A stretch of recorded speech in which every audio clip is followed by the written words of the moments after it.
दक्षिण परदेशी गीतकार गायक आणि कलाकार। जहाँ जहाँ बैंजो बजता है वहाँ वहाँ हर दिल खिलता है। जहाँ जहाँ बैंजो बजता है वहाँ वहाँ हर दिल खिलता है। और जिस जिस बैंजो में मेरे किराई का गाना बजता है। तसेच महाराष्ट्राचे लाडके गायक माननीय आनंद शिंदे यांना मी नेहमीच गुरु मानत आलो आहे आणि आपले तसेच पनवेलचे गौतम कवडे साहेब यांना स्वतः आनंद शिंदे यांनी बहाल केलेली पदवी म्हणजे छोटा आनंद शिंदे त्यांनाही मी गुरु मानतो आणि आवडीने आम्ही सर्वच त्यांना पप्पा हाक मारतो। आज त्यांचंही योगदान मला या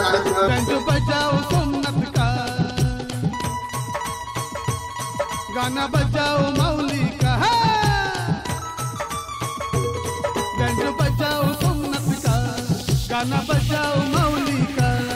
इस कारले डूंगर में मेरे माँ के चरणों में, इस कारले डूंगर में मेरे माँ के चरणों में। हा गाणा पहिली गोष्ट हिंदीतून झाला हा मलाच अभिमान वाटतो की हिंदीतून मी अजून एक विराईचं गाणं ऐकलेलं नाही। दुसरी गोष्ट अशी की यात सोमनाथ कोळी यांनी संगीत दिलेलं आहे, तू स्वतः गीत लिहून गायलेलं आहे, त्यात शेर शायरी सुद्धा आहे। म्हणजे हा एक प्रकारे नवीनच काहीतरी नवीन अॅटम तुम्ही सादर करता आणि तो प्रेक्षकांच्या नजरेत उतरेल, प्रेक्षकांना आवडेल आणि त्याला प्रेक्षक तुमच्या या मेहनतीला दाद देतील असं मला वाटतं। आणि तेच मी एकविराचरणी प्रार्थना करतोय की यांच्या प्रत्येक कर्तृत्वाला यश मिळेल ही विनंती करतो।